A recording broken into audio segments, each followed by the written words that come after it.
Jake Morrison wiped the sweat from his forehead as he stared at the screen. The numbers did not make sense. His mining ship, the Frontier's Edge, had been looking for metal rocks in this empty part of space for 3 weeks. They had found nothing but dust and broken stones. "Captain, you need to see this," Lisa Park called from her station. She was the ship's engineer, a small woman with quick hands and a sharp mind. Her fingers moved fast over the controls. Walked over to her station. The rest of his crew looked up from their work. Tony Garcia, their medic, stopped reading his book. Sam Wright, their pilot, turned away from the window where he had been watching the stars. "What do you have, Lisa?" Jake asked. Lisa pointed at her screen. "I'm picking up life signs from that dead moon over there. Very weak, but they're there." Jake looked at the moon she was talking about. It was a gray, lifeless rock floating in space.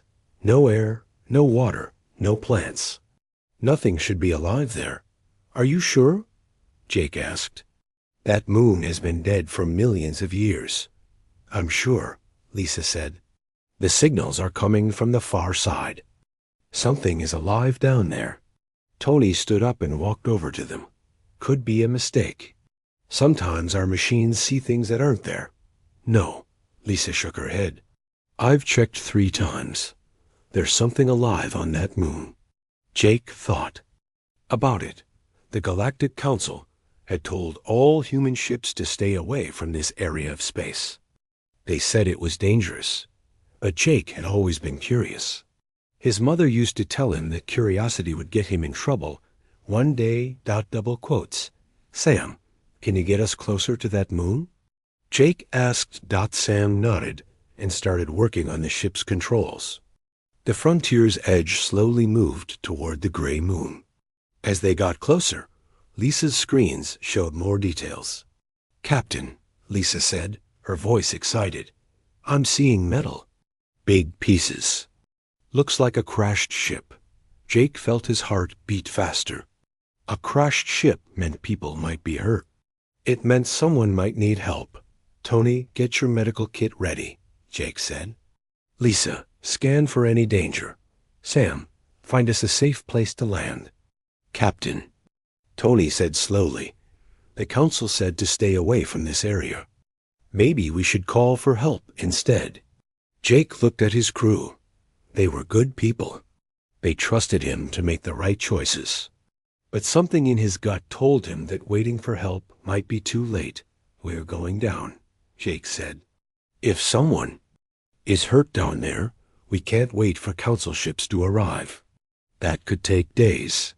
The Frontier's Edge landed on the moon's surface with a soft bump. The crew put on their spacesuits and checked their air supplies. The moon had no air to breathe, so they would need to be careful. They walked across the rocky ground toward the crashed ship. It was huge, much bigger than their mining vessel. The metal was black and twisted. Parts of it were buried in the moon's surface. "This crash was not recent," Lisa said through her radio. "This ship has been here for months." They found a hole in the side of the crashed ship. Jake shined his light inside. The inside was dark and full of broken metal and wires. "Life signs are coming from deeper inside," Lisa said, looking at her scanner. They climbed through the wreckage carefully. The ship was not built for humans. The halls were too wide, and the doors were too tall. Whoever built this ship was much bigger than humans. As they went deeper, Jake heard a sound. It was low and deep, like a growl. Tony grabbed his arm. "Captain, maybe we should go back," Tony whispered. But Jake kept walking. The sound came again, weaker this time. It sounded like pain. They turned a corner and Jake stopped. His light fell on something that made his breath catch in his throat. It was a creature unlike anything he had ever seen. It looked like a wolf, but it was as big as a small car. Its fur was silver and black, and its eyes were bright blue. The creature was trapped under a heavy piece of metal. Blood stained its fur. But that was not the most surprising thing. Next, To the big creature were three smaller ones. They were the size of normal dogs, but they looked like tiny versions of the big creature. They were thin and weak, pressed close to their mother. "Oh my," Lisa whispered. The big creature saw them and tried to move.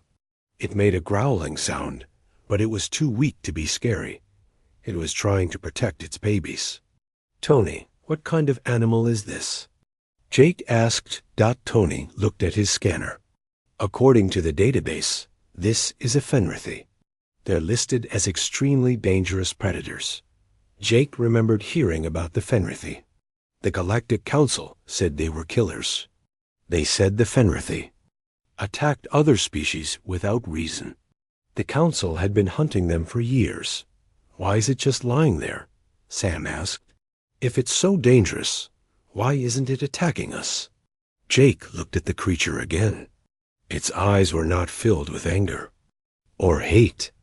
They were filled with sadness and pain. It was dying, and it knew it. "It's protecting its children," Jake said quietly. The three small creatures looked at the humans with big, scared eyes. They were hungry and weak. Without their mother, they would die soon. "We should go," Tony said. "The Council says these things are monsters." But Jake could not move. He looked at the mother creature and saw something that the Council reports had never mentioned. He saw love. He saw a mother who would do anything to save her children. "Lisa, can we move that metal off her?" "Captain, what are you doing?" Tony asked. "I'm doing what any decent person would do," Jake said. "I'm helping a mother and her children." Jake knew this decision would change everything. The Council would be angry. His crew might get in trouble. But as he looked at the dying mother and her hungry babies, he knew he could not walk away. "Lisa, start working on moving that metal. Tony, see what you can do for their injuries. Sam, get back to the ship and prepare the medical bay." "For aliens?" Sam asked. "For a family," Jake said. The crew looked at each other. They had followed Jake for 3 years. They trusted him. If he said this was the right thing to do, they would help him out as they started to work. Jake wondered if he was making the biggest mistake of his life. But when he looked at the mother creature's eyes, he saw something that made him sure he was doing the right thing. He saw hope. Admiral Vera Cross stood in the command center of the Council ship Harmony. She was a tall woman with gray hair and tired eyes. For 20 years, she had served the Galactic Council, trying to keep peace between the different species in the galaxy. But today she felt no peace in her heart. "Show me the report again," she said to her aide, Dr. Ben Taylor. Ben was a young man who studied alien species. He had joined the Council because he wanted to learn about different life forms.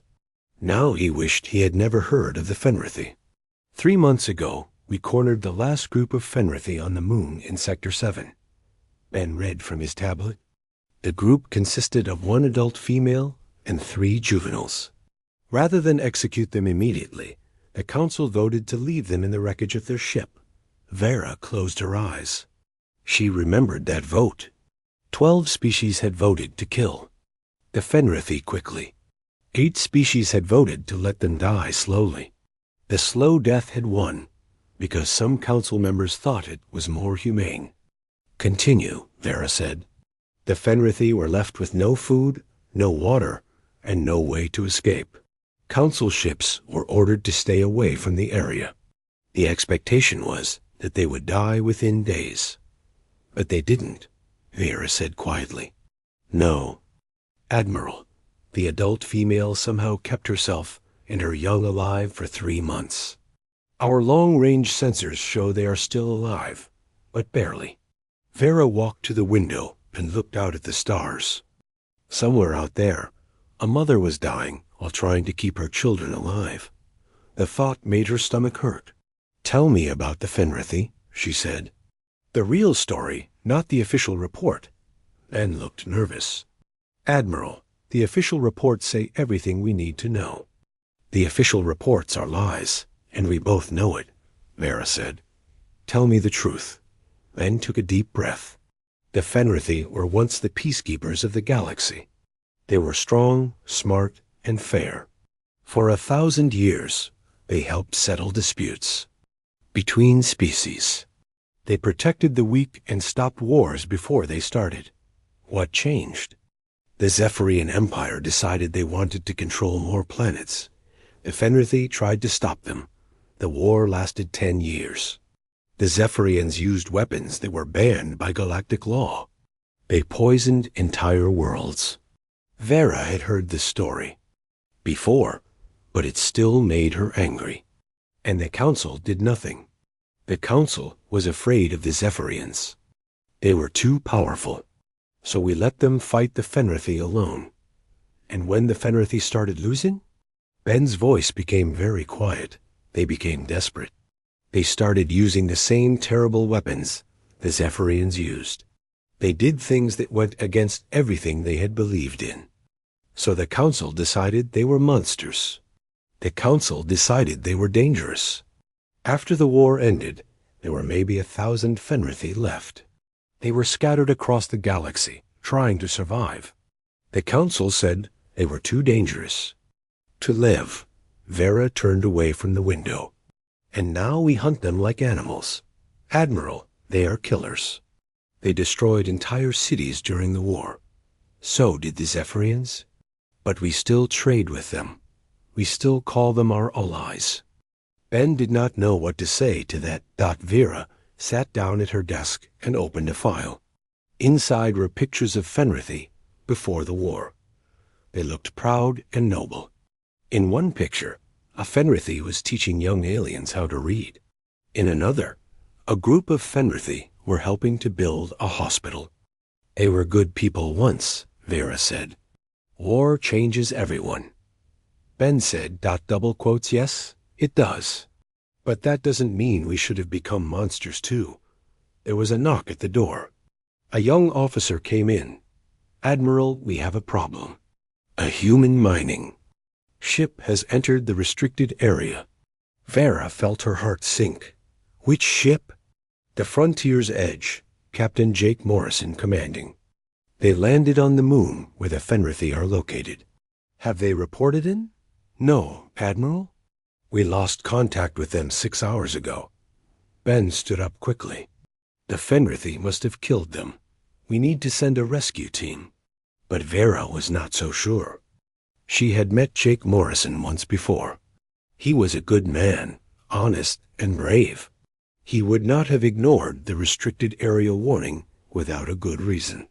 "Get me everything we have on Captain Morrison," she said.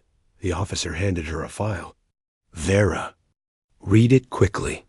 Jake Morrison, age 34, born on Earth. He had served in the merchant fleet for 12 years. His record showed he had saved the lives of over 200 people in various emergencies. "He's a rescuer," Vera said. "He saves people." "Admiral, what are your orders?" the officer asked. Vera thought about it. If Jake Morrison was dead, she would have to report to the Council that humans had been killed by the Fenrithi. The Council would use that as proof that the Fenrithi were monsters. They would demand that all remaining Fenrithi be killed immediately. But if Jake Morrison was alive, if he was trying to help the Fenrithi, then everything would change. The Council would be angry. Some species would demand that the humans be punished for interfering. "Admiral?" the officer asked again. "Prepare a fleet," Vera said. "We're going to Sector 7. How many ships?" "All of them." "And contact the other Council members. Tell them we have a situation." After the officer left, Ben looked at Vera with worried eyes. "Admiral, what if the humans are trying to save the Fenrithi? What if they succeed? Then we'll have to decide what kind of people we want to be," Vera said. As the Council fleet prepared to leave, Vera thought about the choice she might have to make. She had spent her whole life following orders, keeping the peace. But sometimes, keeping the peace meant doing terrible things. She thought about the Fenrithi mother on that moon, slowly dying, while trying to keep her children alive. She thought about Jake Morrison, who had probably risked his life to help strangers. Maybe it's time for the Council to remember what we used to stand for, she said to herself. The fleet jumped into hyperspace, heading toward a confrontation that would change the galaxy forever. In her heart, Vera hoped that Jake Morrison was still alive. She hoped he was doing what she had been too afraid to do. She hoped he was doing the right thing. Behind them, other Council ships were also preparing to leave. The word was spreading through the galaxy that something big was happening in Sector 7. Species that had been enemies for years were suddenly working together, all heading toward the same small moon. Some were coming to punish the humans for breaking the law. Others were coming to see if the stories about human compassion were true. And somewhere in the darkness of space, a dying mother continued to fight for her children, not knowing that her fate would soon decide the future of the galaxy. Jake Morrison stood outside the medical bay on his ship, listening to the sounds coming from inside. Tony Garcia was working on the big Fenrithi mother, trying to save her life. The sounds she made were full of pain, but she was trying to be quiet. She did not want to scare her children. Captain, Lisa Park said as she walked up to him.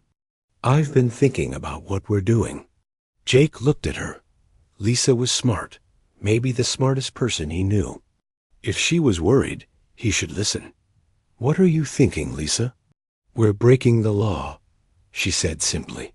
The Council said, these creatures are dangerous. They said no one should help them. Do you think they're dangerous? Jake asked. Lisa thought about it. The mother tried to bite Tony when he first started working on her. But when she saw he was trying to help, she stopped fighting. Now she lets him do whatever he needs to do. And the babies? They're scared. But they're not mean. The smallest one, the female, she's been following me around the ship. She seems to like the sound of the engines. Jake smiled. You gave her a name, didn't you? Lisa looked embarrassed. I might have started calling her Scout. She's always exploring. That was exactly what Jake expected. Lisa had always been good with animals. On Earth, she had 3 cats and a dog. She said animals were easier to understand than people. Captain, Sam Wright called from the bridge. We need to talk. Jake went to the bridge where Sam was working at the communication station. Sam looked worried. I've been monitoring Council radio signals, Sam said. They know we're here. How many ships? At least 12. Admiral Cross is leading them. They'll be here in less than 6 hours. Jake felt his stomach drop. Admiral Cross was known for following orders exactly. If the Council had ordered the Fenrithi to be killed, she would do it. Have they tried to contact us? Jake asked. No, but they're sending messages to each other. They think we're dead. Why would they think that? Because we're on a moon with dangerous predators, and we haven't reported in. Jake understood. The Council expected the Fenrithi to have killed him and his crew. When the fleet arrived, they would find humans and Fenrithi together. That would be hard to explain. What do we do, Captain? Sam asked. Jake looked around his bridge. This was his ship, his crew, his responsibility. Whatever happened next would be his fault. We keep helping them, he said. Captain, Sam said slowly, they could put us in prison. They could take away our ship. They could ban humans from mining in Council space. I know. Then why are we doing this? Jake thought about how to explain it. Sam, do you remember why you wanted to join my crew? Because you pay well, and you don't ask stupid questions. And because I don't leave people behind. Sam nodded. You saved my life on that broken station near Jupiter. You could have left me there, but I didn't. And I'm not leaving that mother and her children now. Ryan Cole, their communications officer, came onto the bridge. He was the youngest member of the crew, only 22 years old. He looked excited. "Captain, you need to see this," he said. "I've been translating the sounds the Fenrithi make. I think I know what the mother is trying to say." "What is it?" She keeps saying the same word over and over. "It translates to thank you." Jake felt something tight in his chest. "She's thanking us?" "Yes, sir. And there's more. The babies have names. The mother has been calling them. The big male is called Storm. The smaller male is called Swift. The female is called Star." "Star," Lisa said. "That's close to Scout." Tony Garcia came out of the medical bay. He looked tired but happy. "Captain, I think she's going to make it." "She's stronger than I thought." "What about the babies?" "They're hungry, but they're healthy. The problem is, I don't know what to feed them." Jake thought about it. "What do normal wolves eat?" "Meat, mostly. But these aren't normal wolves. They're alien creatures. I don't know if human food will work for them." "Have you asked the mother?" Tony looked confused. "Ask her?" "Ryan can translate. Ask her what her children need." Tony went back into the medical bay with Ryan. A few minutes later, they came back out. "She says they can eat almost anything," Tony said. "But they need protein, meat or fish." "We have emergency food packs," Lisa said. "Some of them have meat in them." "Go try it," Jake said as his crew worked to care for the Fenrithi family. Jake sat in his captain's chair and thought about what to do next. In a few hours, the council fleet would arrive. They would demand that he hand over the Fenrithi to be killed. He could fight them, but his small mining ship was no match for 12 council warships. He could try to run, but they would catch him. Or he could try something else. Something that might get him and his crew in trouble, but might also save the Fenrithi. "Lisa," he called, "can you record video messages?" "Sure, Captain." "Why?" "Because I want to show the council something." Jake spent the next hour making a recording. He showed the Fenrithi mother, weak but gentle. He showed the babies playing with his crew. He showed Tony feeding them, and Lisa teaching Scout how to use the ship's computer. "This is what the council calls a dangerous predator," Jake said to the camera. "This is a mother who has kept her children alive for 3 months with no food and no help. This is a family that says thank you to the people who helped them." When he was finished, Jake felt better. He had made his choice. He would show the council that the Fenrithi were not monsters. He would show them that humans judge people by their actions, not by their species. "Captain," Sam said, "the council fleet just dropped out of hyperspace. They're asking us to respond." "Open a channel," Jake said. "Jake Morrison, this is Admiral Cross. Please respond immediately." Jake took a deep breath. "Admiral Cross, this is Captain Morrison. My crew and I are safe." There was a long pause. Then Admiral Cross spoke again, and her voice sounded surprised. "Captain Morrison, what is your situation?" "We found survivors from a crashed ship, Admiral. We've been providing medical assistance." "What kind of survivors?" Jake looked at his crew. They were all watching him, waiting to see what he would do. "The kind that needed help," he said, another pause. Then Admiral Cross's voice came back, and this time it sounded angry. "Captain Morrison, prepare to be boarded. You are under arrest for violating council law." Jake smiled. "I'll be waiting for you, Admiral." As he closed the communication channel, Jake felt proud of his choice. He had done what felt right, even though it was dangerous. He had helped a mother and her children out. Now he just had to convince the rest of the galaxy that he had done the right thing. The Fenrithi mother, who Jake had learned was named Cathara, was sitting up in the medical bay. She was still weak, but her blue eyes were bright and alert.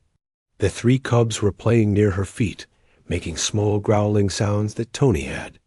Learned meant they were happy. "She wants to talk to you," Ryan Cole said to Jake. She's been asking for the pack leader all morning. Jake walked into the medical bay. Cathara looked at him with eyes that seemed to see right through him. She made a series of low sounds, and Ryan translated. She says she owes you a life debt. In her culture, that's very important. Tell her she doesn't owe me anything, Jake said. I just did what anyone would do. Ryan spoke to Cathara in her own language. She listened, then made more sounds. Her voice sounded surprised. She says that's not true. She says your people are the first to help her, without asking for something. In return, Jake sat down on a chair near Cathara. What does she mean? She says other species have helped Fenrithi before, but they always wanted something. Payment, or favors, or information. But you asked for nothing. Cathara spoke again, and this time her voice was sad. She's telling you about her people, Ryan said. The Fenrithi were once proud warriors who protected the weak, but the war changed them. They were forced to do terrible things to survive. What kind of terrible things? Ryan listened to Cathara's words. His face became serious. She says they killed civilians. They destroyed cities. They used weapons that poisoned entire worlds. Jake felt his heart sink. Maybe the council was right. Maybe the Fenrithi were dangerous. But then Cathara spoke again, and her voice was full of pain. She says she hates what her people became. She says the war made them into monsters, but they were not always monsters. She says she tried to stop the killing, but she was too late. Is that why she's here, on this moon? She was trying to save the last of the children, the young ones who had never fought in the war.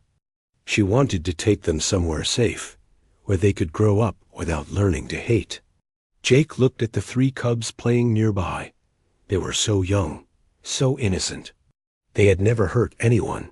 What are their names? He asked. The big male is Storm. The smaller male is Swift. The female is Star. Star, Jake said. Lisa's been calling her scout. Cathara made a sound that might have been laughter. She says Star likes that name. She says Star has always been curious about new things. As if she heard her name, Star looked up from her playing and walked over to Jake.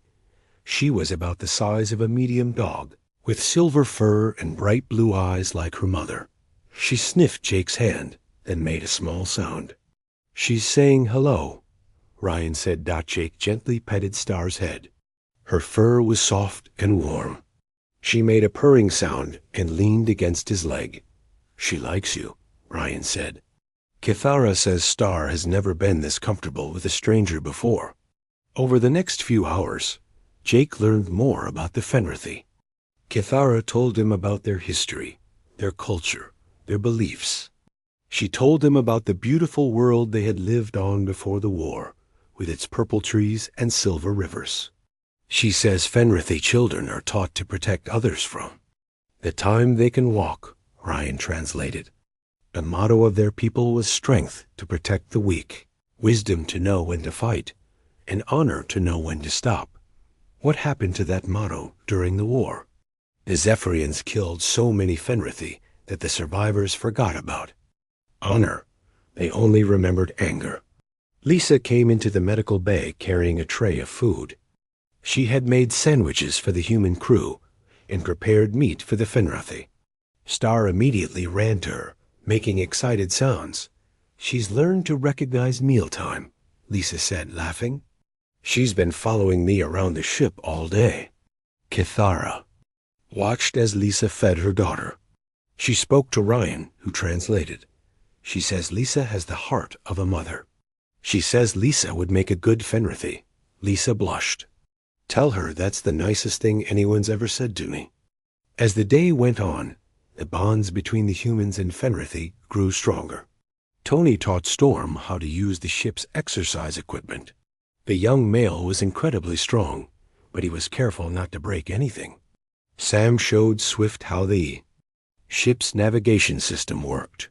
The smaller male was fascinated by the star charts, but it was the relationship between Lisa and Star that amazed everyone. The young female seemed to understand that Lisa was helping her family. She followed Lisa everywhere, learning how the ship worked. When Lisa sat down to eat, Star would sit next to her. When Lisa went to sleep, Star would curl up on the floor, beside her bed. "It's like she's adopted you," Jake said to Lisa. "Or I've adopted her," Lisa replied. That evening, Jake sat with Kithara in the medical bay. The cubs were asleep, curled up together in a pile of blankets. Kithara was looking at them with love in her eyes.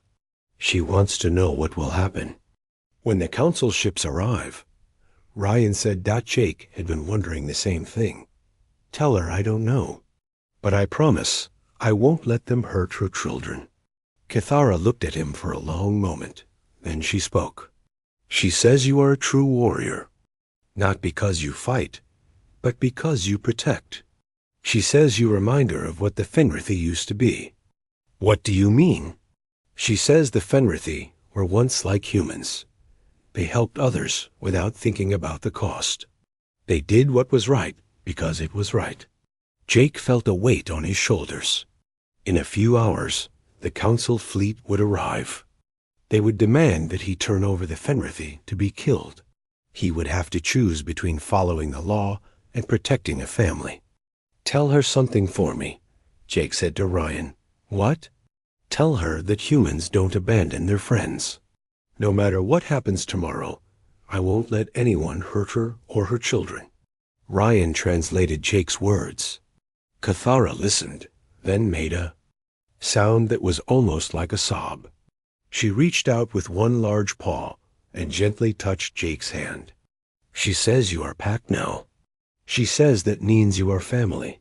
Jake felt tears in his eyes. He had made his choice.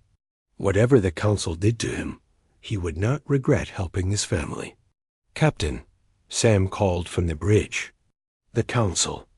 Ships are getting closer. They'll be here in 2 hours." Jake stood up and looked around the medical bay. Tony was checking Kithara's wounds. Lisa was playing with Star. The cubs were safe and happy. For the first time in months, they were not afraid. "Whatever happens," Jake said quietly, "we did the right thing." Kithara made a sound, and Ryan translated one last time.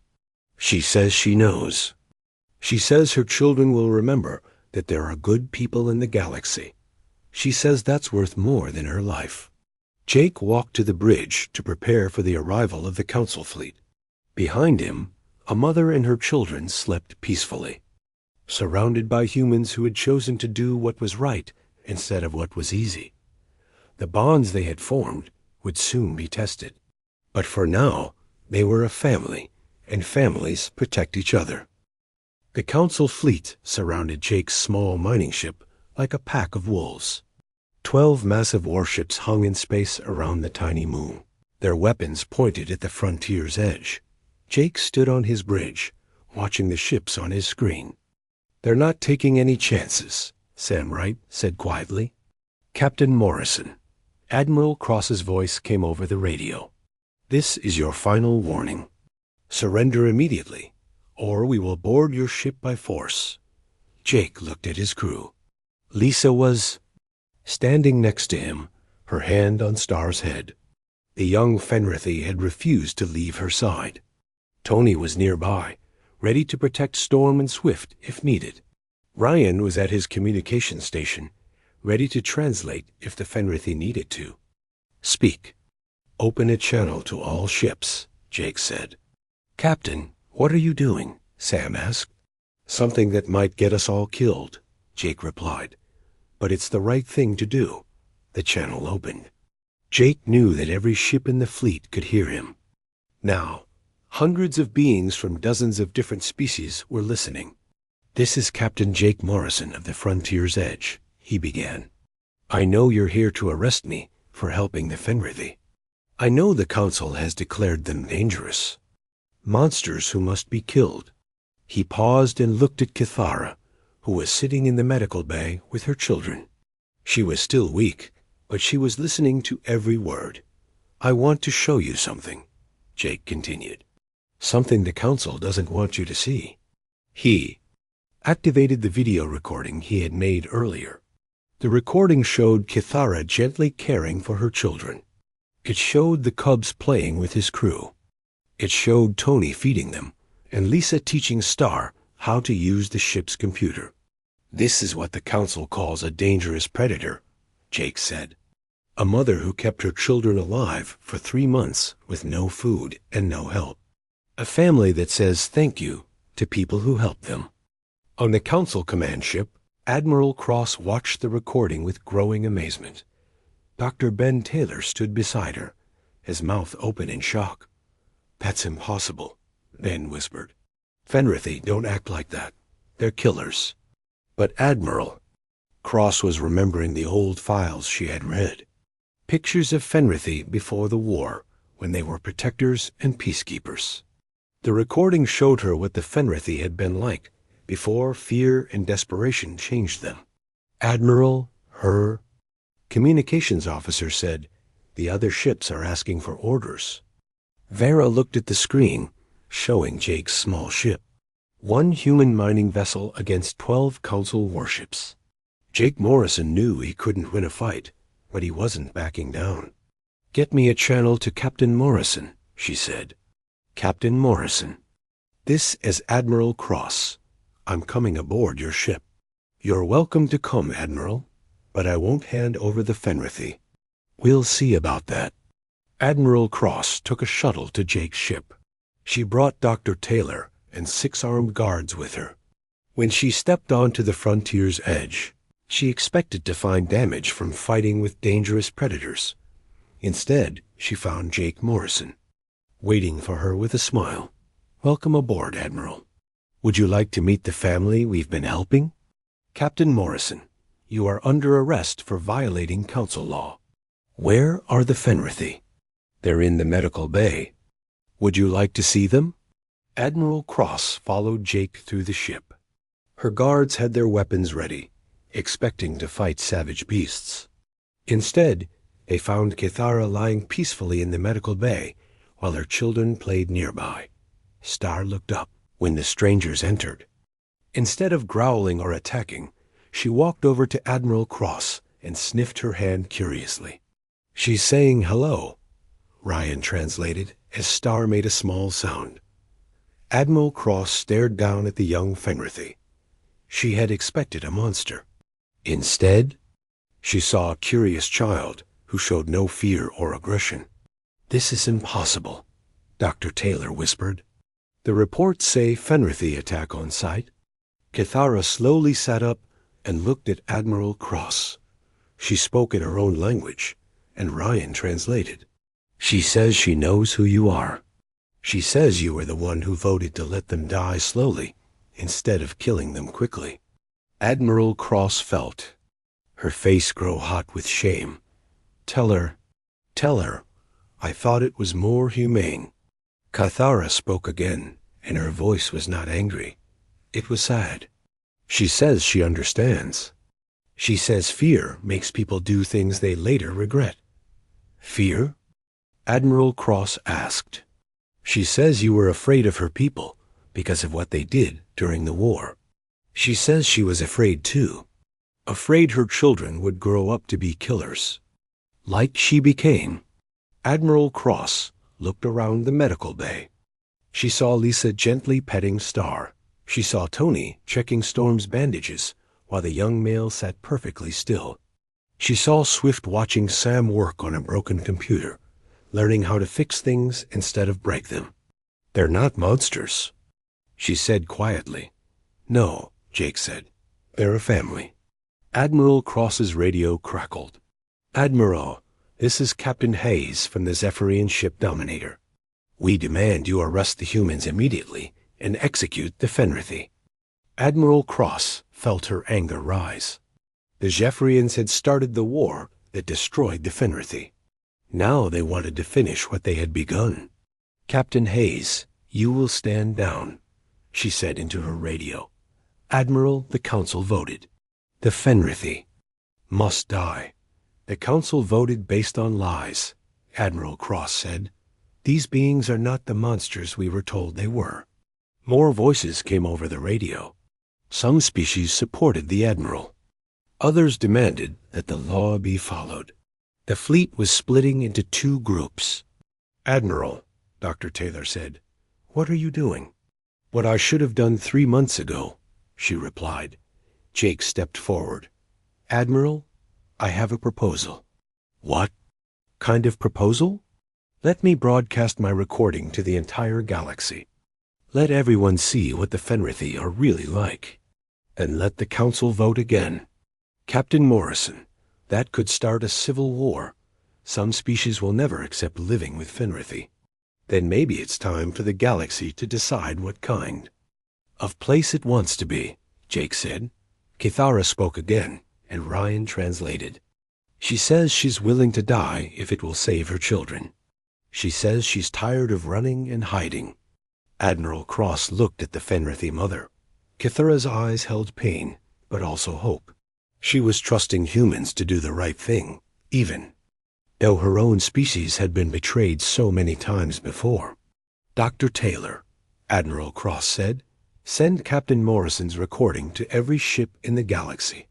Send it to every planet, every space station, every government. Admiral, the Council will be furious. Let them be furious. It's time for the truth." As the recording spread across the galaxy, reactions came in quickly. Some species were shocked to see Fenrithi acting peacefully. Others refused to believe the recording was real. But something unexpected happened. Other humans in the galaxy began to speak up. They sent their own messages supporting Jake Morrison. Human colonies offered to give the Fenrithi a home. Human ships volunteered to protect them.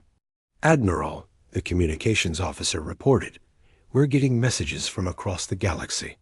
The Alari want to change their vote. The Centauri are calling for a new council session. Even some Zephyrian colonies are saying the war should finally end." Admiral Cross smiled. It seems Captain Morrison has started something bigger than he expected. Jake looked at his crew and the Fenrithi family they had saved. "All I wanted to do was help a mother and her children. Sometimes that's how the biggest changes start," Admiral Cross said. 3 days later, the Galactic Council met in emergency session. Representatives from every species in the galaxy watched as Jake Morrison presented his case. Kithara sat beside him, no longer weak but strong and proud. She spoke to the Council in perfect galactic standard, having learned the language from Ryan during their journey to the Council station. "I stand before you not as a monster, but as a mother," she said. "I cannot change what my people did during the war. I cannot bring back those who died. But I can promise you that my children will grow up learning the old ways. They will protect the weak, not prey on them." The vote was closer than anyone expected.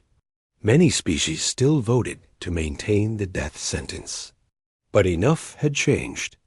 Their minds that the Fenrithi were granted protected status instead. Star, now calling herself Scout as Lisa had nicknamed her, became the first Fenrithi to attend the Galactic Academy. Storm and Swift grew up to become engineers, helping to rebuild worlds damaged by war. Kithara became an ambassador, working to heal the wounds between species that had been enemies for too long. And Jake Morrison became a legend. Not because he was a great warrior or a brilliant leader, but because he had seen a family in need and chosen to help them. Years later, when people asked him why he had risked everything for strangers, Jake always gave the same answer: because it was the right thing to do. And sometimes, doing the right thing is the most human thing you can do. The galaxy was changed forever by one simple act of kindness. And in the end, that was the most powerful force of all.